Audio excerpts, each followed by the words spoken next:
So I got some mail today. I ordered these diverter valves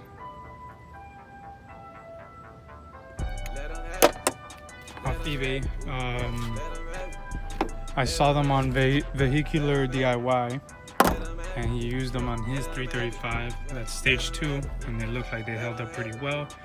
So now I'm following his steps. These diverter valves cost me, they're cheaper on Amazon, but they're out of stock on Amazon, so I got them on eBay. They were about 40 bucks for the both of them.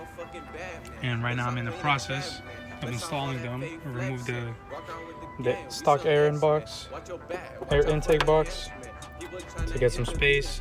I got a charge pipe, and I got these rubber tunings right here so that the diverter valves could fit onto the charge pipe, the stock ones, but now I'm putting on these new ones. These usually go on like that, but in order to put these on, I had to take off this diverter valve off from the top. And what you do, you heat it up. I use a lighter because I don't have a heat gun, but Vehicular DIY use a heat gun, and it comes off. I mean, I use a lighter. I almost dropped that. I had to light it up a few times. Eventually it came off about like 10 minutes later. Gotta do the other one now, but just gonna move forward with this one first and show you how it looks like after I install this diverter valve onto that tubing. Okay, so I installed both the new diverter valves, and this is a charge pipe from a 335 n54, so it doesn't fit perfectly. The only reason why I'm able to get these hoses to fit is because I used to have a 335 that I kept the stock diverter valves. So I kept the stock tubing for my 335, which they have longer tubing than the 535. The 535, when I tried putting it on, the tubing only reached like up to here. It didn't even reach to the inlet.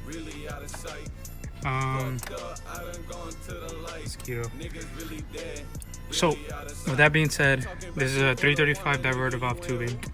Took the old diverter valve, separated it, had to heat it up to, I guess, expand the plastic or get rid of the glue that was holding it. Took it out, pushed this new one back in. I have this facing upwards, so you put in your stock tubing, your stock vacuum line tubes, into the inserts that they have. Don't know if I'm gonna need a hose clamp for this or not, but they're staying on there very tight. I'm gonna do a few pulls, put the intake back on, do a few pulls, and if it does pop off, then I'll put on some hose clamps on there. But yeah, it's pretty simple DIY, guys.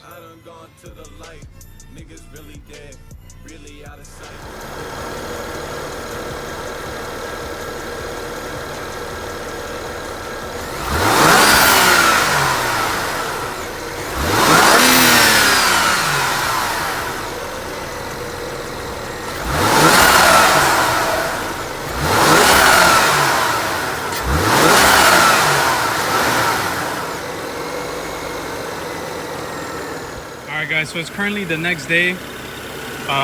When I finished up yesterday, I had put the tubes on the blow off valves, right? And I connected them back to where they belong, but that made them act like if it was a stock diverter valve still. You could do that if you want to not have a blow off and have better diverter valves that hold more boost for when you make higher boost. Or you could do what I'm doing right now. You leave them open, you plug off where the diverter valves go. I'm using like chair ends, right? And now you leave this open and it makes the blow off. Hector, rev it. I'm gonna have my friend Hector rev it for me. You'll see what I'm talking about.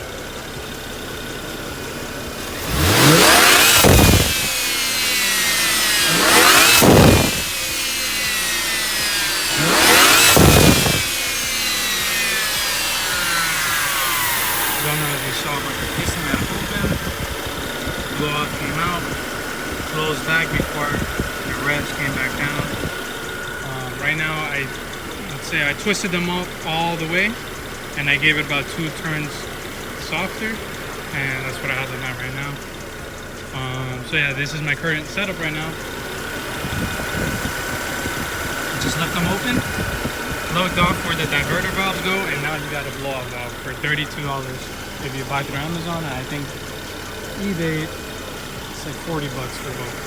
But yeah, there you go, guys. And I'll probably do like a video later down the line, a few weeks, see how they're holding up, and I'd love to update you guys on that. So it's a few days later. Y'all hear that? It's because I got intakes on.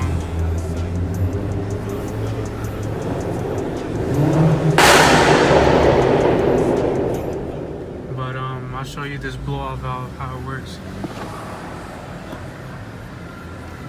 how it sounds.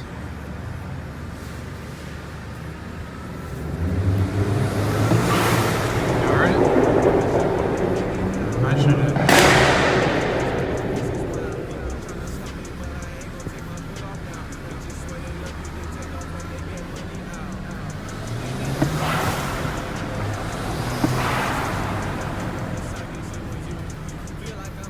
Yeah, it sounds great, these blow-off valves.